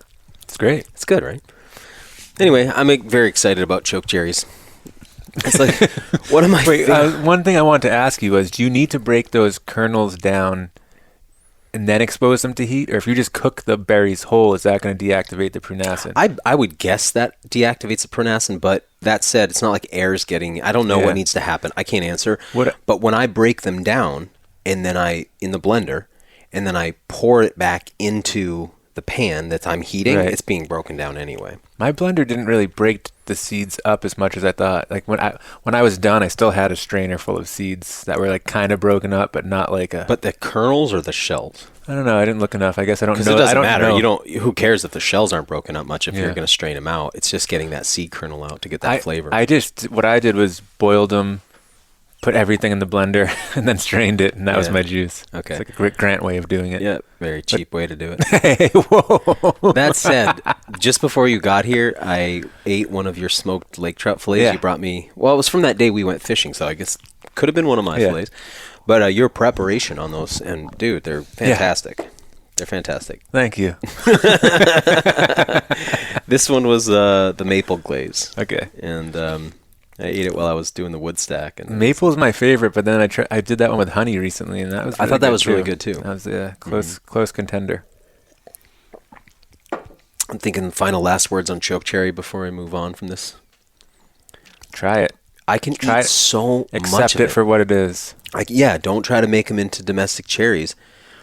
For those of us who like them, I was rereading Sam Thayer's chapter on it. It's in his first book, Forager's Harvest. And he says, and he's right, that most foraging books, people always talk about how black cherry is superior to choke cherry. Man, I just don't agree. For me, right off the tree, I like the black cherry better. The black cherry's got a bitter flavor. I mean, it's not astringent. You have way more experience with these fruits than I do. But yeah, it's not astringent, that's for sure. But what I get excited about is the juice. Mm-hmm. I really like the juice. I can eat huge amounts of these cherries. So yeah, I'll say also, if you're going to harvest choke cherry, I really recommend two tools. A blicky, which is just like a basket or container hung from the front of your belt, or that's on its own belt. So if you have a basket or you want to make like something cheap at home, I mean, I've seen people take like any kind of like plastic food container, like after it's empty, something a gallon size is probably a good place to start. A Tupperware, anything like that. Poke a couple holes in it, run a belt through it or run some cord through it so you can attach to a belt. Hang it right in front of your waist so that as you pick, you can just drop the fruits into that. And it's crazy how efficient it is. how much more efficient you are than if you have to bend over and put stuff into a basket or whatever. Or and also doesn't have or to drop you're as far. holding the basket with an arm or And then something. you only have one hand. And then you have to pull the branch down with that hand. So then you're using the So then you have, hand like, that you're no holding, hands. and then you drop the basket. Exactly. Yeah, well said, because then your hands get all bound up. And one of the coolest things about choke cherries, when they hang on those racemes, which is like a central axis, and all the fruits are coming off of them. Having spoken to Arthur about them the other day, he told me because the genus Prunus contains many familiar domestic fruits: the plum, the nectarine, the peach, the apricot, the almond. It's a very The almond is what I think throws people off. They're like, what? The almond? Yeah, but it's funny because if you take the pit out of any of those other stone fruits I just mentioned, so if you took especially a peach or an apricot and you take a hammer, or if you're me, sometimes I'll do it with my molars, which you probably shouldn't, but break into an apricot and eat that. Well, that kernel that comes out, you look at it, you could pass that off as an almond all day long, except that when you eat it, it's more bitter than an almond, but it still has that very distinct almond flavor, that bitter almond flavor. So, in fact, I remember in the health food world years ago, I don't hear so much about it anymore, but people used to always call, I assume it's prunacin in there. I mean, prunacin must be named after the genus, Prunus. It's like nicotine, and then the plant is nicotiana. So often you'll get these names will be derived from caffeine, coffee. So, but anyway, so prunacin, they used to call it laetrile, which I think is a related molecule. But anyway, they also called it vitamin B17. And there was this whole health conspiracy that the government didn't want you to know about B17 because it was anti-cancer, because of that cyanide compound, and the idea that it could target cancer cells. Now, I don't know if that's true or not true, but it's one of the reasons I like to chew down on all of those seed kernels in all of those fruits. But anyway, Arthur told me that the fact that the fruits are arranged along a raceme on the black cherry and on the choke cherry is very unusual for the genus, which typically doesn't really display that. But because the choke cherries are arranged around that raceme, have you noticed that when you're harvesting them, it almost feels like your hands are made to specialize in pulling choke cherries off the raceme? Yeah. It's like, oh, this is what my hands are for. I love that feeling, but I want to have free hands. So I bring a fruit hook, which is basically almost like a shepherd's hook or something, that I can reach up and pull a branch that my fruit hook's probably about 7.5 feet long or so. I'd say so. And it's got, at the end, I've drilled a hole through it and put a piece of cord so I can reach up and pull down a branch and then step on that piece of cord. Now I've got the branch bent over like as if I used a hand, but now I have free hands. Then, because I have the blicky on my waist, both hands are free because I've got a floating basket and I've got a branch that's held over by what's essentially like a third hand, that fruit hook, and that allows both hands, so I can strip 2 racemes at a time and constantly dump those into that blicky. And man, it's really efficient so that you can gather gallons. It's easy to gather over a gallon in an hour. Such a simple tool, but makes such a big difference. Makes a huge difference, yeah. And this time of year, I'm just always driving around with a blicky and a fruit hook. And that'll carry right over because, we'll go into apple season here pretty fast. Oh, yeah. And it's just as useful there, or almost as useful there. Right. But, and if you're scrumping, that's a different story. yeah, but we'll be scrumping for sure. What else do I want to say about choke cherries? This is really good, it's though. good, right? It's like a meal replacement almost. And the color is beautiful because once you take that choke cherry juice is like a I'd like to try dark magenta, but then you add it to the milk and it I'd like to turns try it this purple. with some of Jean's raw cream. Why you got to say her name out loud on a podcast? I'd like to try this with some of that raw cream that we get. I went and visited her yesterday. You did too. Yeah. We went on She 2 was like, you separate just missed missions. Daniel. Yeah, that's funny. She's cool. I got 2 black walnut trees from her. Oh, really? But she had seedlings. Just yesterday? Yeah. Nice. I'm going to plant those here. Do you see the baby calves?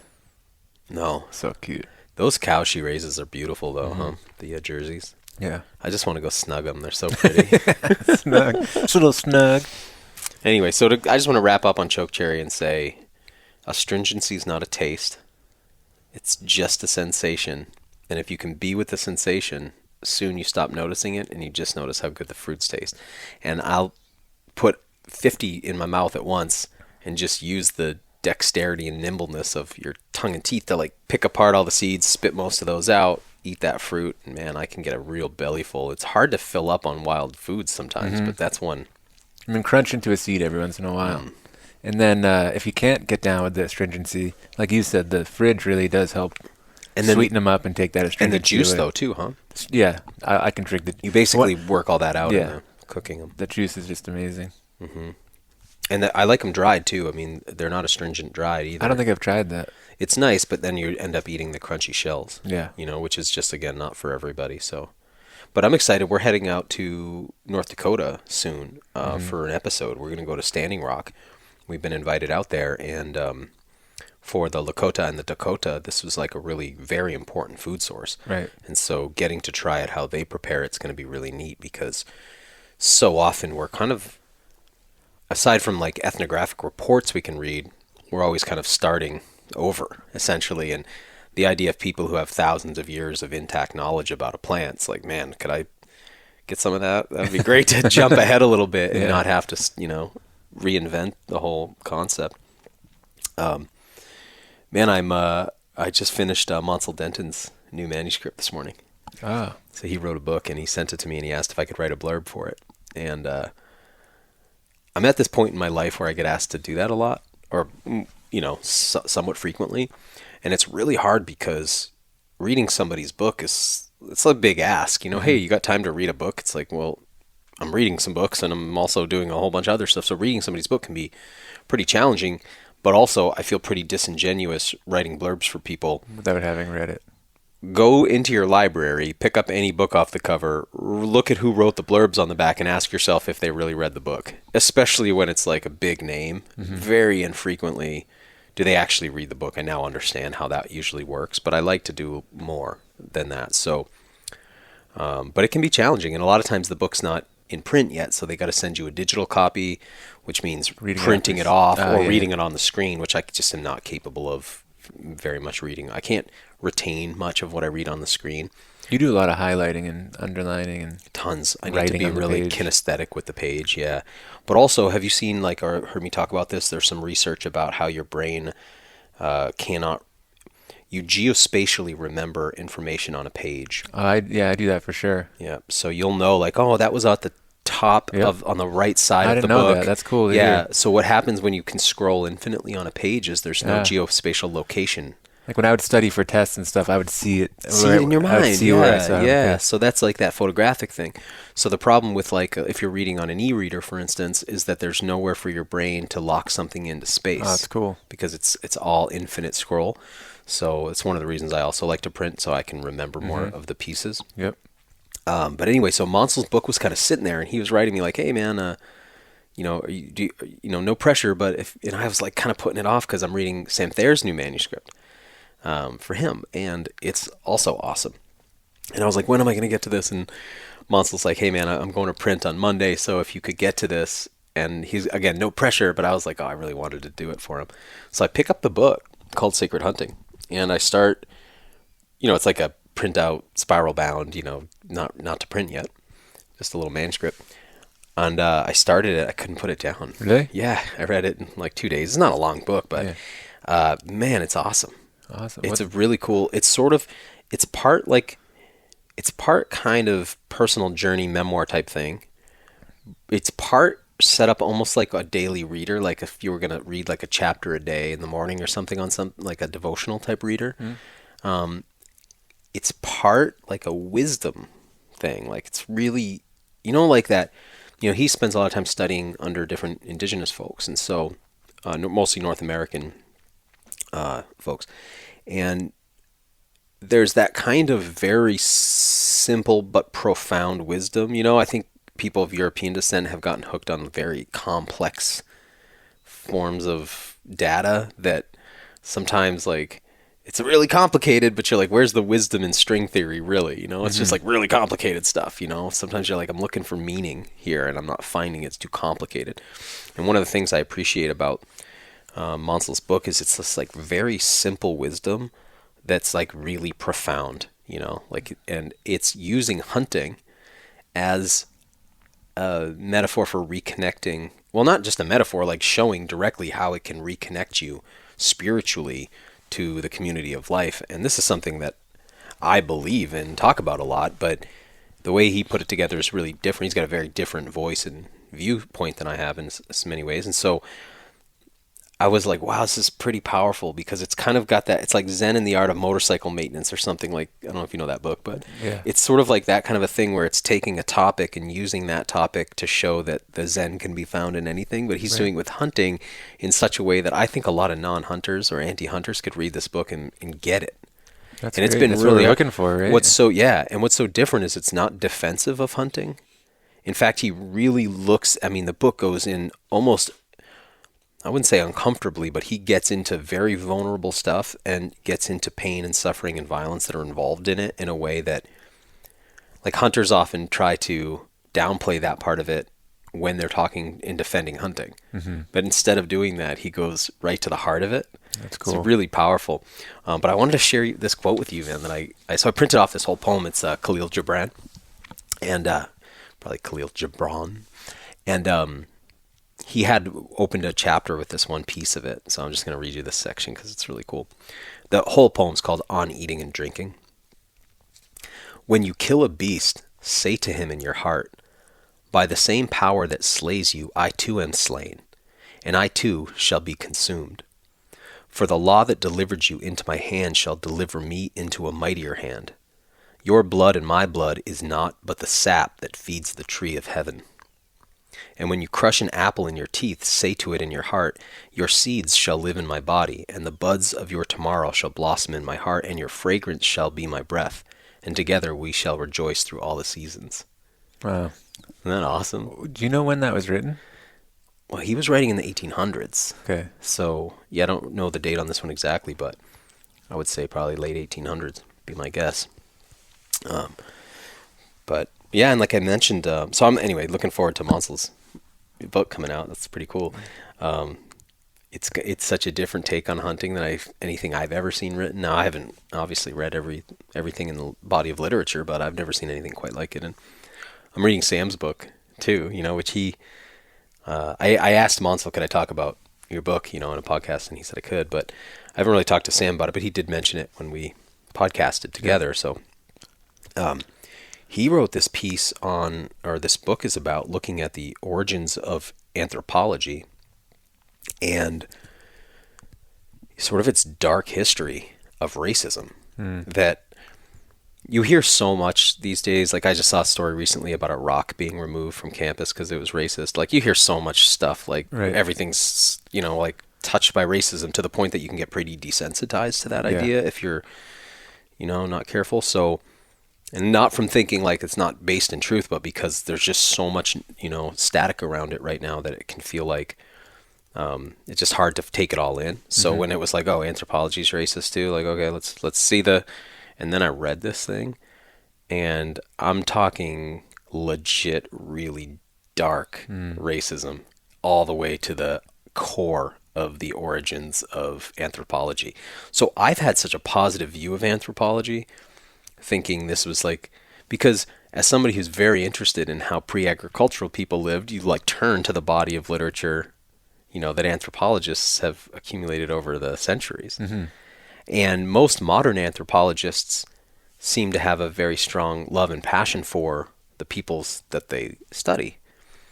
But he contends, and he does so with their own words throughout the entire manuscript, such that at the end you're like, there's no denying it. He's showing you what they wrote. Yeah. That's all been kind of glossed over by modern anthropology. But that it was really the science of dehumanizing people for colonization.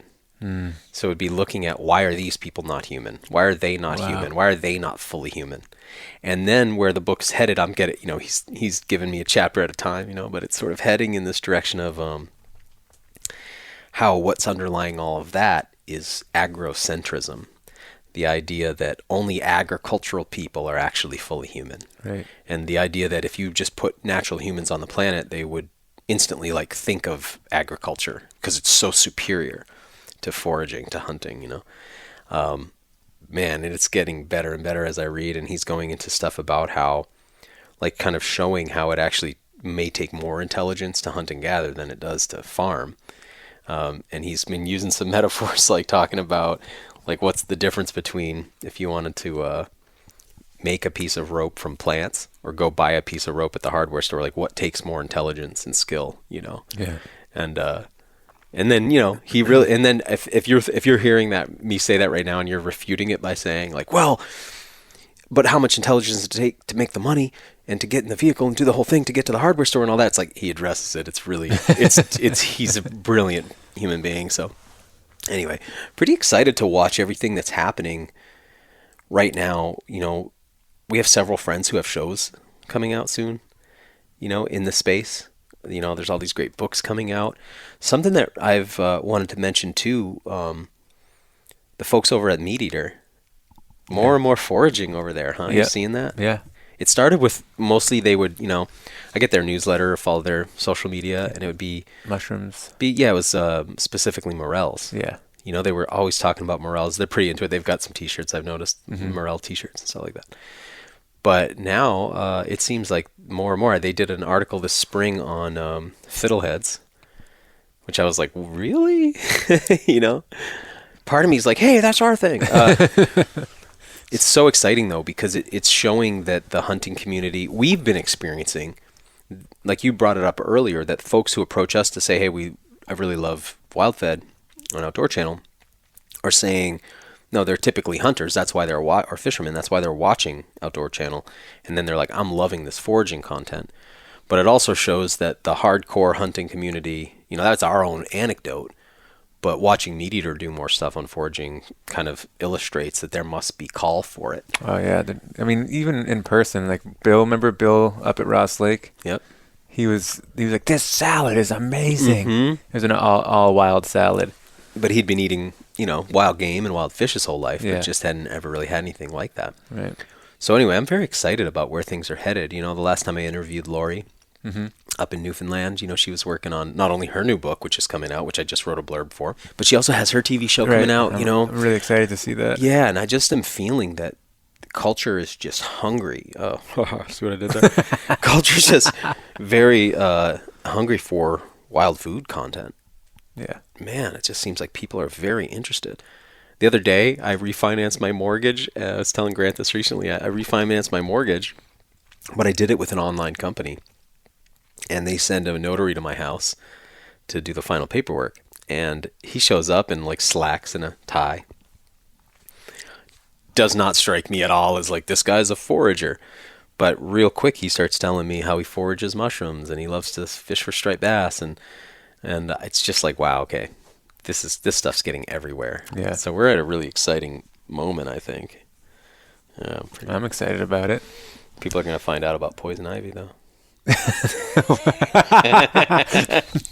Through personal experience. Through it, yeah. I want to talk about that real quick, Grant, because you're having a hard time identifying it, I've noticed. Yeah. Not always. But sometimes I'll be like, oh, there's poison ivy right there. And you're like, where? You're like, wait, that's poison ivy too? That, yeah. Like, what the hell? How am I supposed to know all these iterations? I also was getting so caught up that I forgot the whole leaves of 3 thing. And that helps a lot. Does help a lot. It's like any plant. Once you start to identify it, it just pops out more and more. Or once you see, like you spend time with it, you can just pick Pattern it out. recognition. Yeah, pattern recognition. Thank you. Yeah. But at the same time, the leaves look a lot different a lot of the times. That's the thing, is you'll see it looking so many different ways. I think one of the hardest things about it is that the leaflets. So the 3 leaflets So it's one leaf. is one leaf. But to the, you know, botanically untrained, you would think that's 3 leaves, but it's 3 leaflets.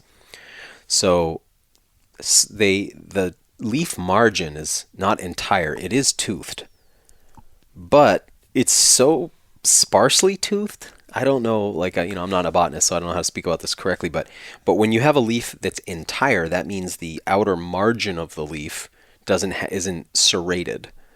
And it's also not deeply lobed like an oak leaf. It's deeply lobed. Or if you think of like a maple leaf is lobed. So you've got those deep sort of troughs that are into the margin. On the poison ivy leaflet, often towards like the base of that leaflet, there'll be one lobe. One tooth. No, not a lobe, a tooth. It'll be like one tooth. Like, So tooth is like going to be more like a saw blade, right? Yeah. So, if you look at like, we were talking about cherries. So if you look at black cherries or choke cherries, or if you look at the birches, their leaves are like finely serrated, Yes. right? Like dentition, toothy. Anyway, poison ivy will present leaves that are, or leaflets that are almost entire, and then you'll be just like one tooth. Right. And sometimes there'll be several teeth on one leaflet. Sometimes the leaflets have a very distinctive, waxy kind of cuticle or something. Like they're shiny with like an oily wax. I mean, those ones scare me the most, by the way, when there's a lot of oil on them, because it's the urushiol, the oil, that causes the contact dermatitis we call poison ivy. But sometimes they look quite dull. Sometimes they have a very distinct reddish color to them. Other times when they're they're deep green. Yeah, but also later in the season too. Oh, really? And Well, then- you know the small, like in the springtime, there's Sure. there's a woody stem, and it's like small, When and those it looks, leaflets are just coming out. it looks really red, and you're like, oh, it's a maple leaf. It's a little baby Yeah, maple yeah, leaf. yeah, yeah. I'm gonna play. Yeah, I'm gonna roll around in here. The other day where we were seeing them in fruit too. I have a friend. I have a friend who ate some of those and got an internal. Got like a all through her throat. Got contact dermatitis. Oh my god, I've heard of it being inhaled. Through burning it. Yeah. When you take the main guides test, they try to trick you into this one, like trying to get you to say they talk about like, okay, you come, your camp is in a place where there's poison ivy, like. Why don't try to remember how they word it, but they're trying to get you to say you burn it, right? It's like, yeah, I'm all set, man, because that's a volatile oil, so you burn it. The urushiol can be inhaled, or at least that's what I've never experienced it, but I've heard that. But anyway, the poison ivy contact dermatitis is you get the urushiol on your skin, and then it binds to your skin cells, and then you present a rash, and then eventually that can, especially if you scratch it, it like ulcerates. So Grant was looking earlier on my calf where I've got a pretty gnarly scab going. I did pretty good. What people don't understand is, like, if you're gonna so they used to say like, don't wash the poison ivy. You're just gonna spread it. That's true if you're not gonna do it well. But if you pretend like you have motor oil on your leg or on your arm, then how are you gonna get that off? You're not just gonna like rinse it. You're gonna take a cloth and you're gonna take some nice like dish soap or cast iron soap, and you're gonna scrub. And you're going to make sure that oil gets off your skin. It's just an invisible oil, basically. Right. And the other cool thing is... Oh, go ahead. Well, I want to spend some time on that just because... So urushiol... And this isn't true of just poison ivy. This is, poison oak too, and its relatives. So that oil can be washed off. So if you come into contact... So the other day, you and I were out foraging for a while, and we kept coming into areas of poison ivy where you'd be like, there's no way out except through. Mm-hmm. And I was like, they were very small plants. I think they had been mowed by farm equipment. It looked like it, yeah. So they were just sort of coming back up. But just throughout the day, I kept thinking, I'll wash this when I get home, and I never did. It was in my mind. And when I get in the shower, like I came home and took a shower, but I don't usually like soap wash my lower legs in the shower. It's just like not part of my shower routine. Like, got to get those calves. They get awfully dirty.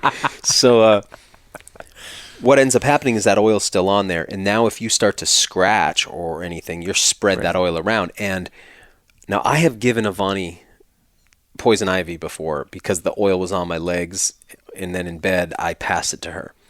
She's now convinced that like this scab is contagious, and I've been telling her, and she just doesn't. She's like, I don't care if you say that. I don't care. I don't touch me with that, which I understand. But so anyway, but that's not really how it works. So if you, like Grant's saying, if you get in the shower or you don't have to be in a shower, but if you use a good surfactant, good soap, something strong, and you wash all that oil off, in time you won't get the contact dermatitis.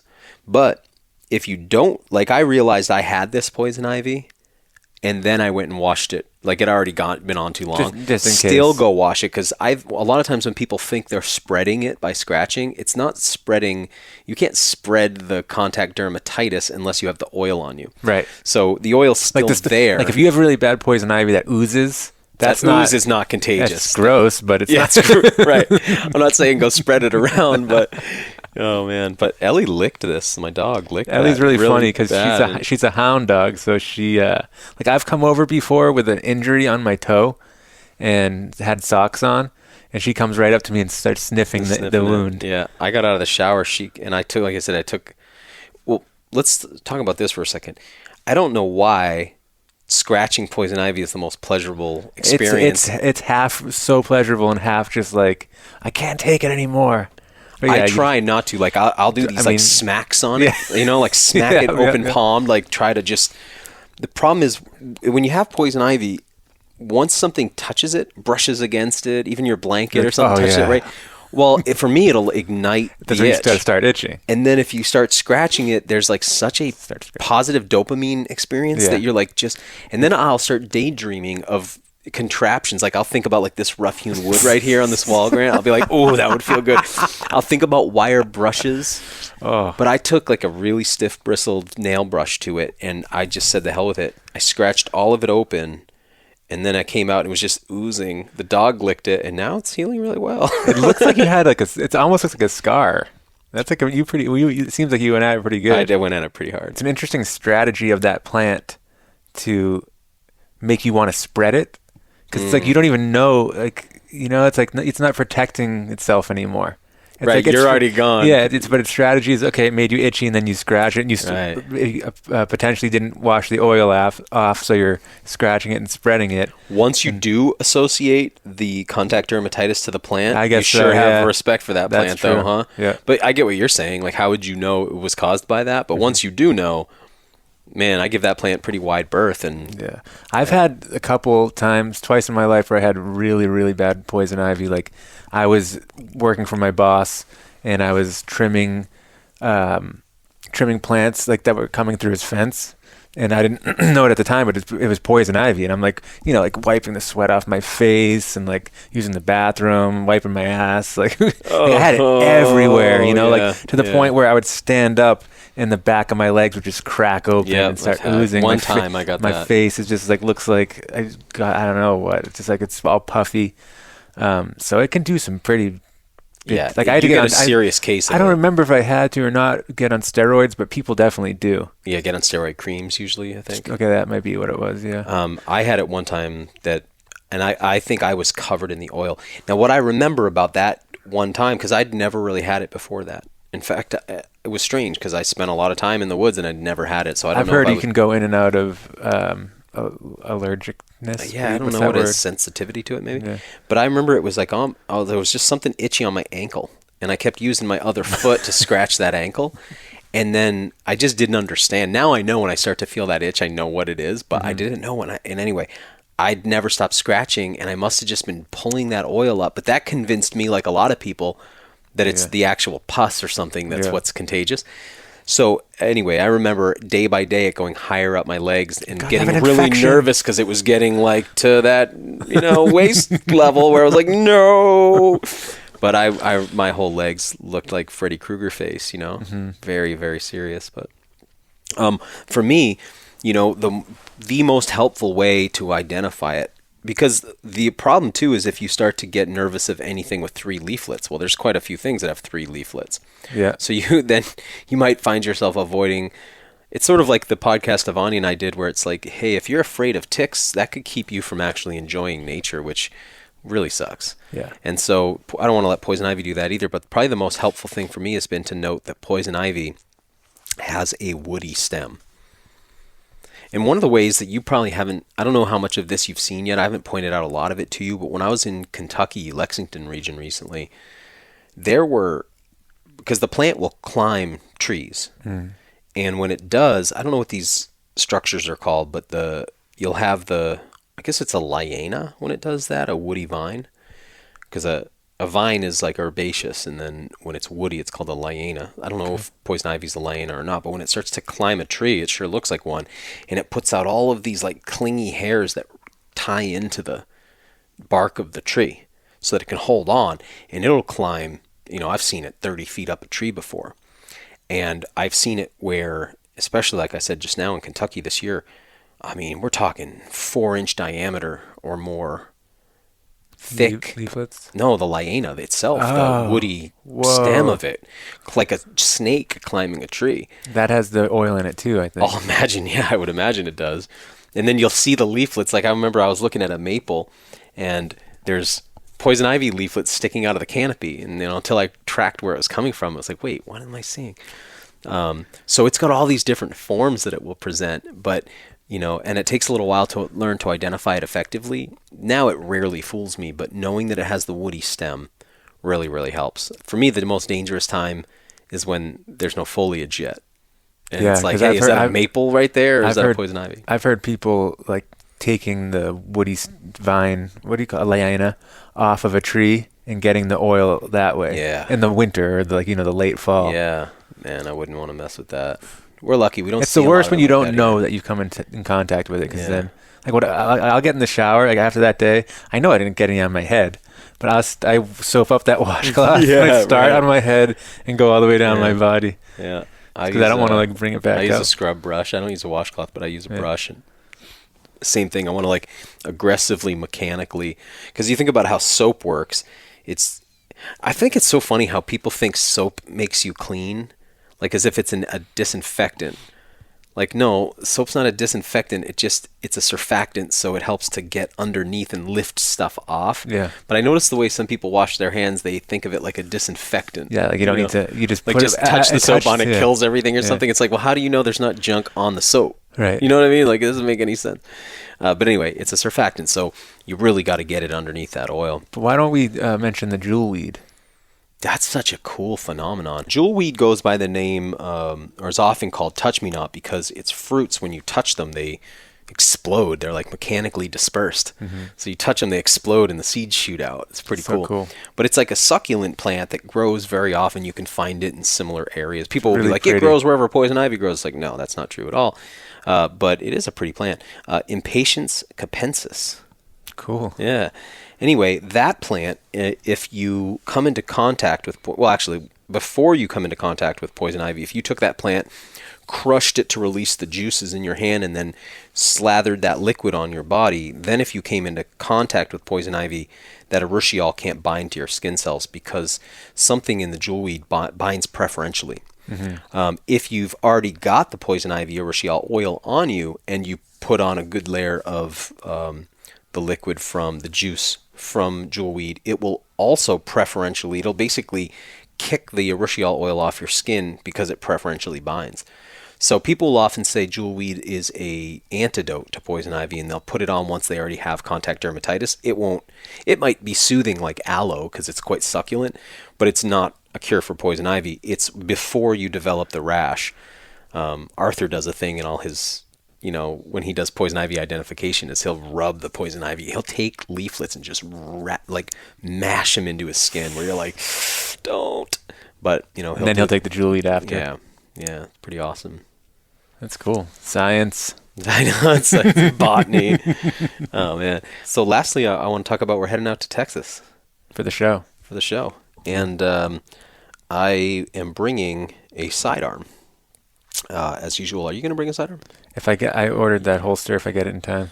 If you're listening to this and you carry a sidearm, Kydex holsters take a long time to get. They are the very best. I would never want to carry a sidearm in like leather or especially nylon. To me, my primary safety on the weapon is the Kydex holster. The Kydex is like a type of thermoplastic that is custom fit to the gun so that it locks in there. So, you can turn it upside down and shake it and the gun won't fall out of the holster. And it doesn't need any kind of retaining strap, or it just locks onto the gun because it's like a custom fit. So it sort of snaps in place. And that keeps the trigger completely protected. And I carry a Glock, so the Glock has internal safeties. It cannot fire unless you press the trigger. So you can have a round in the chamber of a Glock and you could throw it off the Empire State Building and it could hit the ground. It's not going to fire. It has to have the trigger pressed. So knowing that, if it's sandwiched in Kydex, it can't fire. And I've been telling Grant, you better order one of these. I think it says it's coming on the 27th. You did place the order. Yeah. Good. But I don't think it's going to come in time. I'm sure I have one for you. Okay. I have so many. Yeah, you have like holsters, like a graveyard of holsters and holster parts. Anybody serious about it does, I'm sure several of our friends have quite a collection of these things. But anyway, last time we hunted this animal, I carried buffalo boar lead solids. So these are bullets specifically designed for penetration. When you read the website on buffalo boar, so anybody who's needs defensive rounds for big game or are hunting big game probably knows about buffalo boar, but if you don't, they're a small-scale ammunition producer who makes extremely high-end ammunition, and they do not have the same shortages that you're seeing with a lot of other manufacturers. That's something else I didn't order. Loan you some of that too. But like $1 a bullet, you're paying up. We have this joke where Daniel's my EDC. Yeah, I'm Grant's everyday carry. When I cut myself down in Georgia, I was like, I have Band-Aids. So proud of yourself. Anyway, I was carrying buffalo boar, those lead solids. So in like African big game hunting, for instance, or for grizzly defense, things like that, people will carry these rounds that are lead alloy, but they're solid. They don't expand and they don't fragment. And the idea is that they penetrate really deeply. Buffalo Boar puts on their website like, hey, be careful. This bullet would go through 2 or 3 people if you line them up right. So, an expanding bullet like a hollow point, when it hits tissue, it expands and that starts to slow it down. So all of that muzzle velocity is dumped into the body, but it doesn't also penetrate through and then keep going. It usually stops inside the body or breaks apart or whatever. But these lead solids are designed to go deep because on an animal, well, you've seen, Grant, where a hollow point didn't even penetrate the skull of a bear before. Yeah. So Mark's bear, right? Right. So yeah, he was point blank. Yeah, which is not what point blank really means, but but it's okay. So it's those things that people say that don't make sense. Yeah. I wonder what would have happened if he used like just a target round. Full metal jacket. Yeah, full metal jacket. So the only problem there is the full metal jacket is lead, soft lead, jacketed in copper. And when you remember that when you're buying a round like these ones that I'm bringing, which I'll describe in a second, or a buffalo boar, they're loaded hot, high pressure rounds. There's a lot of powder in them, so that they have a lot of velocity at the muzzle.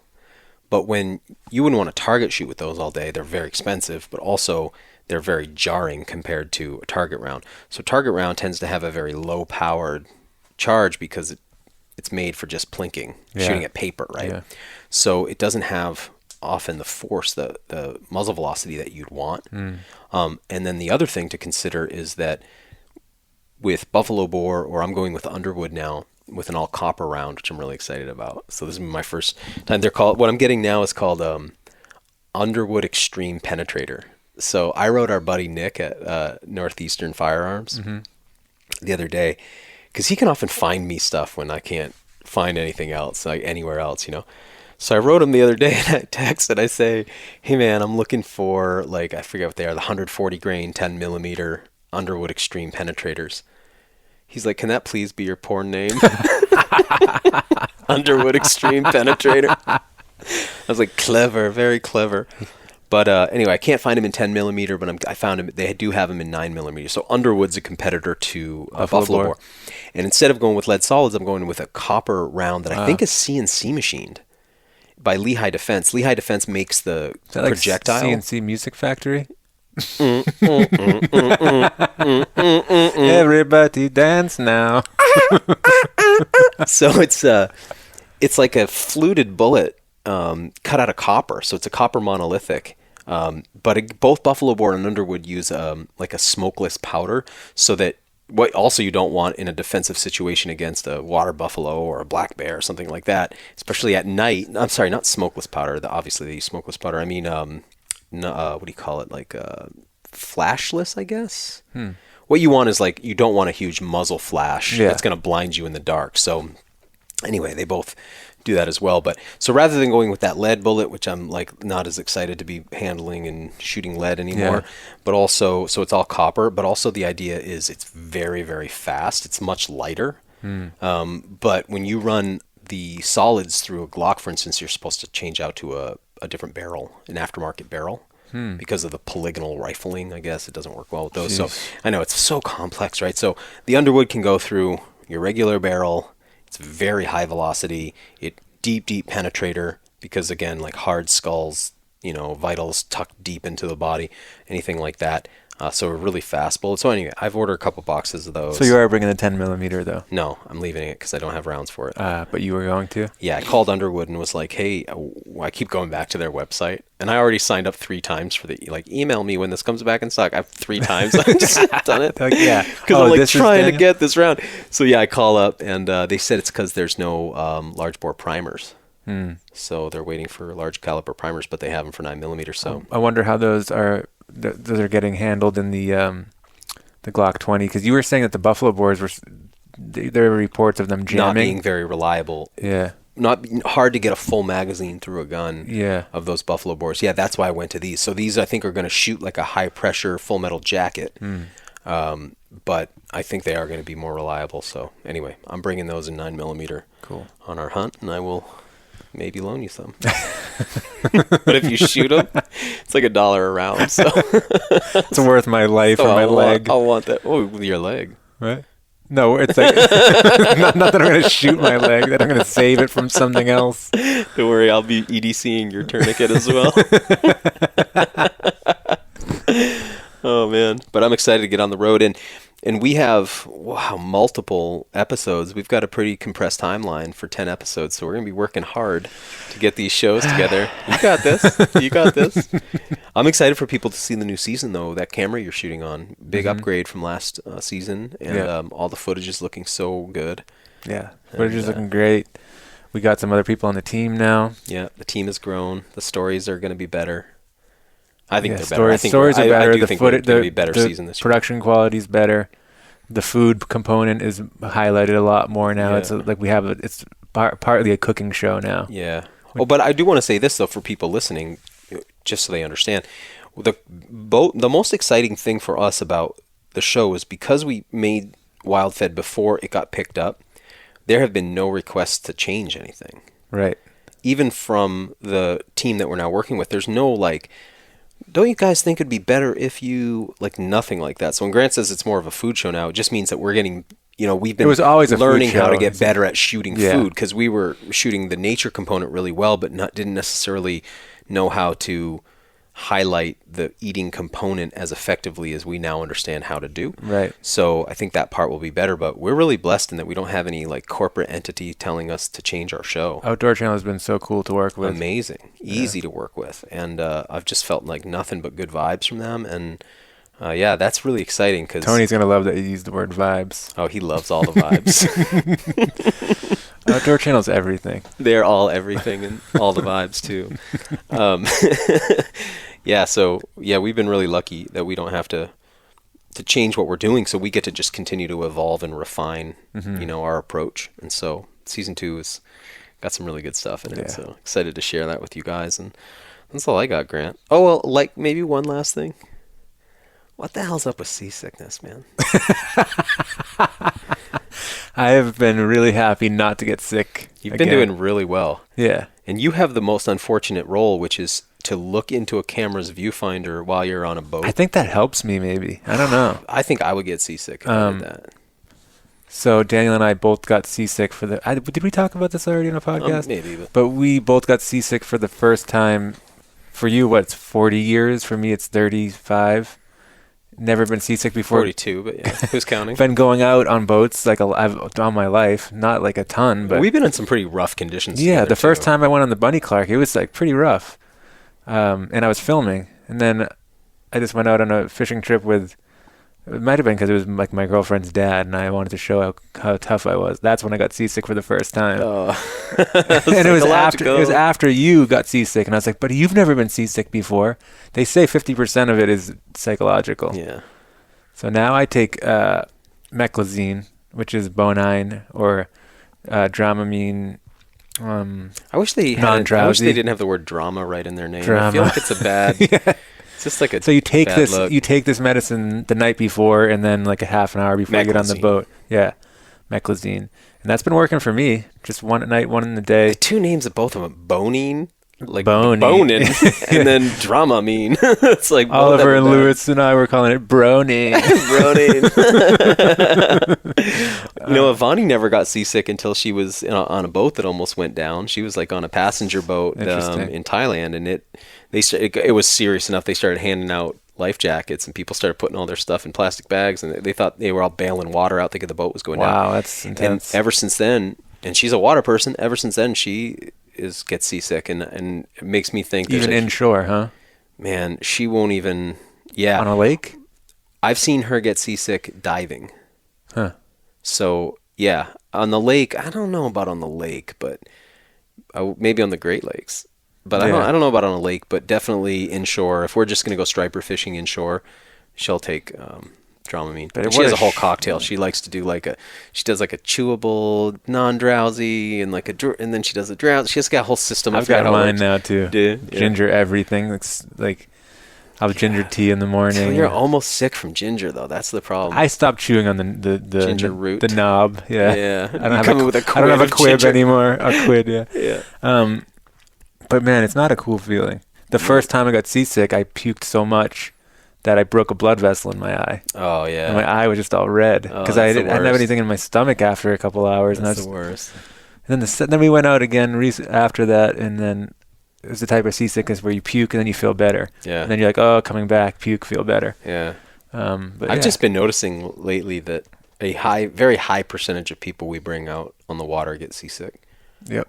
It just seems like almost everybody. And Johnny, Oliver, Chris. Yeah. I think Lewis was okay. Lewis is okay. Chris got real sick. It's awkward when you bring camera people out and they're sick because shooting doesn't help it. No.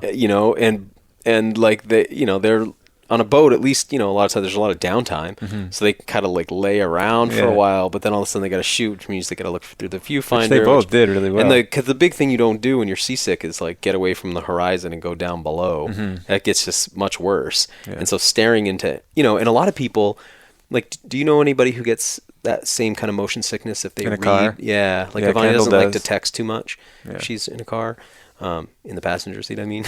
Yeah. And, so it's the same thing. If you're motion sick already on a boat and then you try to look at the viewfinder on a camera, you kind of get bored down in there. It's like trying to text or read while you drive. So anyway, I find this whole thing really funny. All these little pitfalls you don't think about, that there are. It's like poison ivy, ticks, it's worth it, guys. Yeah, this lifestyle is fantastic.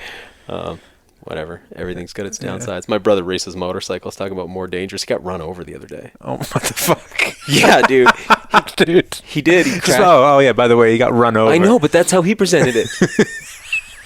He crashed his bike, or laid his bike down at least. I'm only laughing because I know he's okay. Yeah, I know, but sometimes, there was a guy who died on the track the other day while they were racing. Yeah.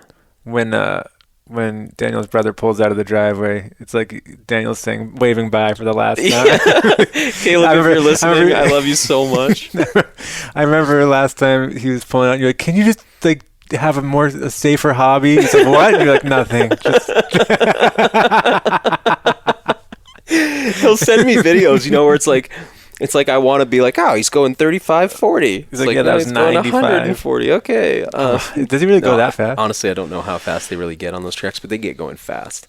It's pretty frightening because especially if somebody doesn't know what they're doing, and they lock up their brakes or something, he's shown me videos where somebody locks up their front brake, and then as they're crashing, people from behind them are crashing into them, so it makes seasickness and bears and poison ivy seem not so serious. But you get a fire on a boat in the middle of the Atlantic. We don't talk about that. You bring a banana on a boat. You don't know what's going to happen. Yeah. Sincerely, the last thing. There is, if you're not aware, a lot of people listening are like, yeah, dude, I know. But if you don't know, there is a very long-standing, widespread, one would say ubiquitous taboo against bringing bananas on a fishing boat. I don't bring them on any boat. It's so pervasive that it's just not worth it. It's not worth it to me to be like, this is superstitious. I don't care. It's like, I'm not going to be that guy. I just don't bring bananas on a boat. And inevitably somebody always brings the bananas on the boat. Yeah. And every time I've seen it, the captain throws the bananas overboard. Yeah. And they'll threaten, if you do it again, I'll throw you overboard type of thing. So if you're going to hire a fishing charter, or you're going to, go out on a head boat, or you're coming out on my boat, don't bring bananas. Thanks for listening to the WildFed podcast. You can help us grow this show by subscribing and leaving us a rating and review. It ensures better rankings and more advertiser interest, which translates directly into better shows, more awesome guests, and a constant stream of fresh, new content. Have a question you'd like answered on the show, or a hunting, fishing, or foraging trip you'd like to host us on? Email us at info@wild-fed.com. And be sure to visit our website, wild-fed.com, to check out the WildFed video show and store. WildFed. Food is all around you.